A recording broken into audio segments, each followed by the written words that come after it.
밀롱영감 모파상. 커다란 태양이 한 달 전부터 들판에 강렬한 열기를 쏘아댔다. 쏟아지는 그 열기 밑으로 빛나는 생명이 부화했다. 땅은 초록빛으로 한없이 길게 뻗어 있었고 하늘은 지평선 가장자리까지 파랬다. 노르망디 지방의 농장들은 작은 숲의 너도밤나무 띠 속에 갇혀 있었다. 가까이에 있는 낡아빠진 울타리를 열자 마치 더 넓은 정원을 보는 것 같았다.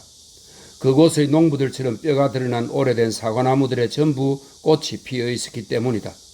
갈고리 모양으로 굽고 뒤틀린 오래되고 그무스레한 나무 줄기들이 흰색과 분홍색으로 이루어진 눈부신 둥근 지붕을 하늘 밑에 펼쳐 놓았다.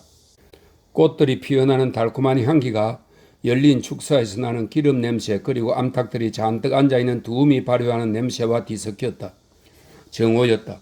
가족들은 문 앞의 배나무 그늘에서 식사를 하고 있었다. 아버지, 어머니, 아이 넷, 하녀 둘, 하인 셋이었다. 그들은 거의 이야기를 하지 않았다. 그들은 수프를 먹었고 그런 다음에는 베이컨과 감자가 든 스티우 요리를 먹었다.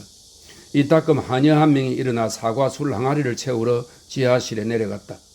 40살의 키 큰 사내인 아버지가 뱀처럼 구불거리며 집 담벼락을 따라 그 창 밑으로 뻗어있는 헐벗은 포도밭을 바라보았다. 그가 말했다. 올해에는 아버지의 포도밭이 일찍 싹을 틔웠군. 아마도 수확이 꽤 좋을 거야. 그의 아내도 몸을 돌려 포도밭을 바라보았지만 한마디도 하지 않았다.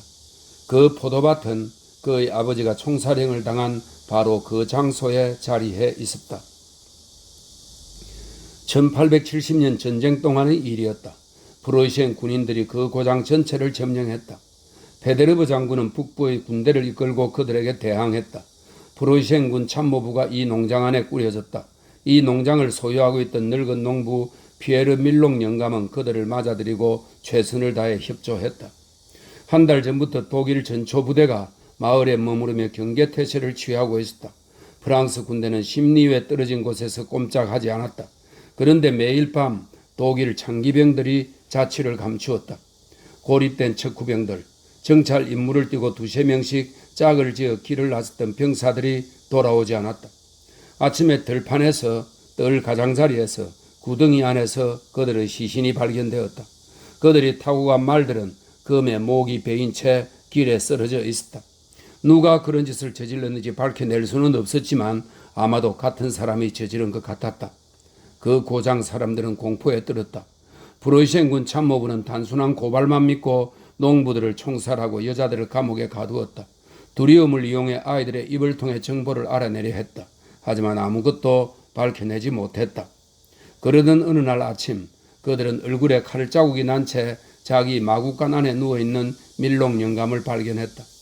농장에서 3km 떨어진 곳에서는 배가 갈린 독일 창기병 2명이 발견되었다. 그들 중 한 명은 피투성이가 된 무기를 아직도 손에 쥐고 있었다. 최후의 순간까지 몸부림치며 방어했던 것이다. 농장 앞에 즉시 군법회의가 소집되었고 노인이 끌려왔다. 노인의 나이는 68세였다. 그는 키가 작고 야위였으며 팔다리가 조금 굽었고 커다란 두 손은 개의 집게발 같았다. 머리카락이 푸석푸석하고 숱이 적고 어린 오리의 솜털처럼 나풀거려서 정수리 곳곳에 두피가 들여다 보였다. 주름진 갈색 목에는 턱 밑에 파묻힌 굵은 핏줄이 보였다. 관자놀이에도 핏줄이 붉어져 있었다. 그는 그 고장에서 그래야 까다로운 사람으로 통했다. 부엌에서 옮겨온 탁자 앞에 병사 4명이 서 있고 그들 사이에 노인도 서 있었다. 장교 5명과 대령은 노인의 맞은편에 앉았다. 대령이 프랑스어로 말했다. 밀롱 영감, 우리는 여기에 온 후 당신 집을 빌려 살아서 당신은 항상 우리에게 호의적이었고 심지어 친절하기까지 했어. 하지만 오늘 당신에 관한 끔찍한 고발이 들어왔고 그 고발의 진위 여부를 밝혀야 하게 되었어. 얼굴의 상처는 어떻게 해서 생긴 거요? 농부는 아무 대답도 하지 않았다. 대령이 다시 말했다. 그렇게 침묵하면 유죄 판결을 받을 거요, 밀롱 영감. 나는 당신이 대답하길 원하오. 알겠소? 오늘 아침 예수 순환상 근처에서 발견된 창기병 2명을 누가 죽였는지 알고 있어? 노인이 분명하게 대답했다. 내가 그랬어. 대령은 깜짝 놀라서 잠시 입을 다물고 밀롱 영감을 골똘히 응시했다. 하지만 밀롱 영감은 마치 담당 사제와 이야기를 나누는 양 늙은 농부다운 명한 표정으로 눈을 내리깔고 태연하게 있었다. 단 한 가지 몸짓만 그의 내적 동료를 말해주었다. 목이 무척 메이는 듯 눈에 띄게 애를 쓰며 연이어 침을 삼켰던 것이다. 그의 아들 장, 며느리 그리고 손주 둘이 겁에 질리고 깜짝 놀란 얼굴로 10걸음쯤 뒤에 서 있었다. 대령이 이어서 말했다.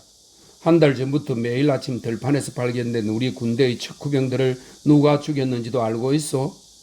그러자 노인은 똑같이 태연한 표정으로 난폭하게 대답했다. 내가 그랬어. 당신이 그 사람들을 전부 죽였단 말이요? 그렇소. 전부 내가 그랬어. 당신 혼자? 그렇소. 나 혼자. 어떻게 한 건지 말해보시오. 그러자 노인은 감정이 복받친 것 같았다. 오랫동안 이야기를 해야 해서 불편해하는 기색이었다. 그가 더듬더듬 말했다. 내가 그걸 다 기억하겠소? 나는 발견된 그대로 했소. 대령이 다시 말했다. 나에게 모든 것을 말해야 한다고 경고했소. 그러니 즉시 말하는 게 좋을 거요. 처음에 어떻게 시작했소? 노인은 뒤에서 주의 깊게 상황을 지켜보고 있는 가족들을 향해 걱정스러운 눈길을 던졌다. 그러고는 잠시 망설이다가 갑자기 결심을 한 듯 이야기를 시작했다. 어느 날 밤 나는 집으로 돌아오고 있었어. 아마 10시쯤 되었을 거요. 당신들이 여기에 온 다음 날이었어. 당신과 당신의 병사들은 나를 암소 한 마리와 양 2마리를 먹일 50에큐짜리 사료 부대로 여겼어. 속으로 이런 생각이 들더군. 누가 내게서 20에큐를 가져간다면 내 쪽에서도 안갚음을 해줘야지. 그런데 곰곰이 생각해보니 다른 생각도 들더라 말이오. 당신에게 그 얘기를 해주리다. 그때 당신의 기병들 중 한 명이 내 곡간 뒤 도랑 위에서 파이프 담배를 피우고 있었어. 나는 벽에 걸려있던 낫을 손에 들고 뒤로 해서 종종 걸음으로 다가갔어. 그는 아무 소리도 듣지 못하는 것 같더군. 나는 이삭을 베듯 단숨에 단 한 번에 그의 머리를 베었어. 그는 아이쿠라는 외마디 비명만 질렀지. 당신은 부하들에게 너 밑바닥을 수색하라고 시켜 시체와 울타리의 돌 하나가 담긴 자루를 찾아냈을 거요. 하지만 생각이 있던 나는 그 시체의 신발에서 모자까지 옷가지들을 모두 벗겨서 그것들을 뜰 뒤에 있는 마르탱 숲의 석고 화덕 안에 숨겨 놓았어. 노인이 입을 다물었다. 장교들은 어안이 벙벙해져 서로를 바라보았다. 신문이 다시 시작되었다. 그들이 알아낸 것은 다음과 같다. 일단 한 번 살인에 성공하자 노인은 이런 생각을 했다. 프로이센 놈들을 계속 죽이자. 그는 욕심 많고 애국심 강한 농부의 엉큼하고도 악착스러운 정오로 그들을 미워했다. 그가 말한 대로 그에게는 생각이 있었다. 그는 며칠 동안 기다렸다. 그들은 자유롭게 밖을 드나드는 그를 내버려 두었다. 그 정도로 그는 정복자들에게 겸손하고 순종적이고 호의적인 모습을 보여주었던 것이다. 그는 매일 밤 전령들이 길을 나서는 것을 알게 되었다. 그러자 그는 독일 병사들과의 교류를 통해 필요한 독일어 몇 마디를 배웠다. 어느 날 밤 그는 뜰에서 나가 숲속으로 들어갔다. 그리고 석고 화덕에 가서 긴 회랑 밑바닥으로 들어간 뒤 죽은 자의 옷가지를 찾아내 그것을 입었다. 그런 다음 밀렵꾼처럼 주위를 세심히 살피며 아주 조그만 소리에도 귀를 기울이며 몸을 숨기기 위해 비탈을 따라 기어가면서 들판을 어슬렁거리기 시작했다. 시간이 되었다는 생각이 들자 길 쪽으로 접근해 가시덤불 속에 숨었다. 그는 더 기다렸다. 자정쯤 되자 말이 달려오는 소리가 딱딱한 길바닥 위에 울려 퍼졌다. 노인은 독일 기병이 오고 있다는 것을 확인하기 위해 땅바닥에 귀를 갖다 댔다. 그리고 채비를 마쳤다. 그 창기병은 통신문을 가지고 빠른 속도로 오고 있었다. 노인은 눈을 크게 뜨고 귀를 쫑긋 세운 채 다가갔다. 창기병과의 거리가 10걸음쯤으로 좁혀지자 밀록 영감은 발을 끌면서 길을 걷는 뒤 신음하며 독일어로 이렇게 말했다. 도와줘요, 도와줘요.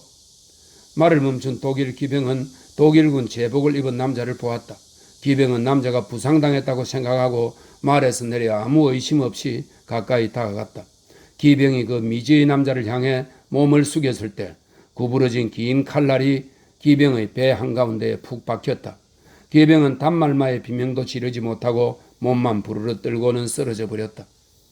그러자 그 노르망디 노인은 늙은 농부의 말없는 기쁨으로 얼굴이 환해져서 다시 몸을 일으키고는 스스로의 기쁨을 위해 시신의 목을 베었다. 그런 다음 시신을 도랑까지 끌고 가 던져버렸다.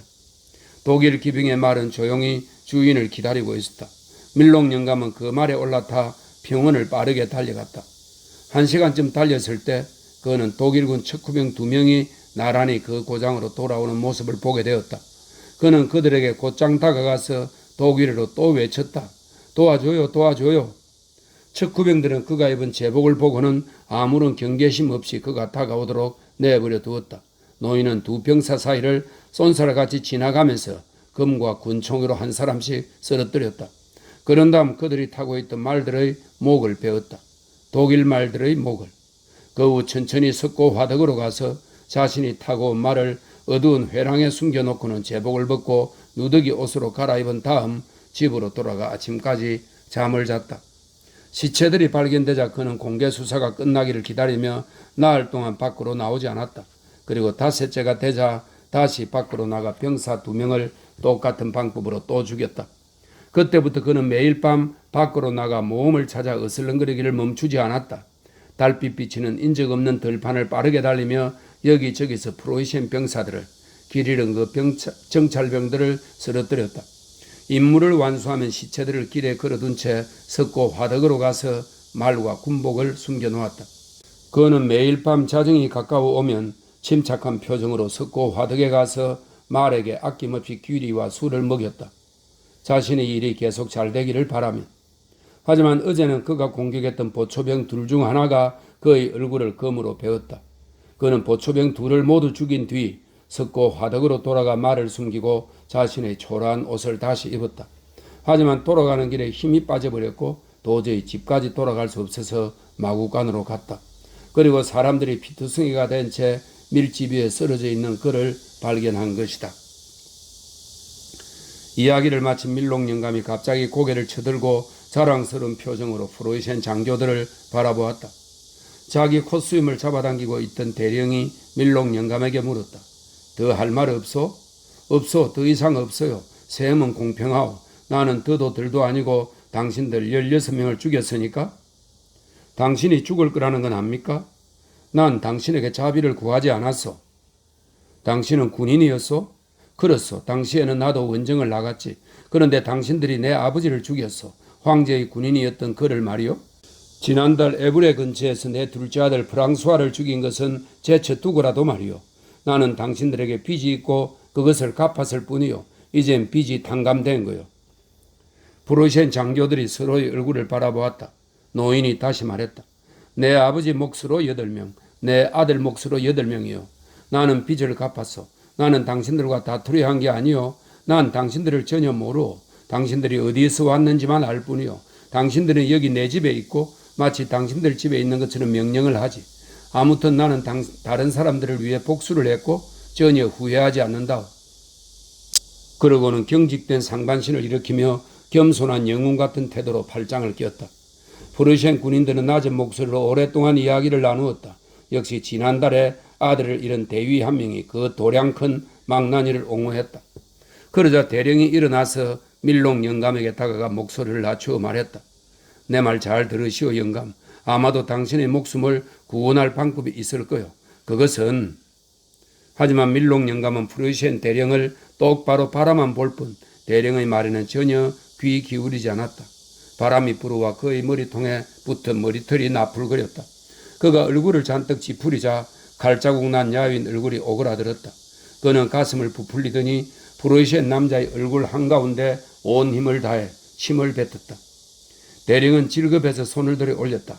하지만 노인은 또 한 번 대령의 얼굴에 침을 뱉었다.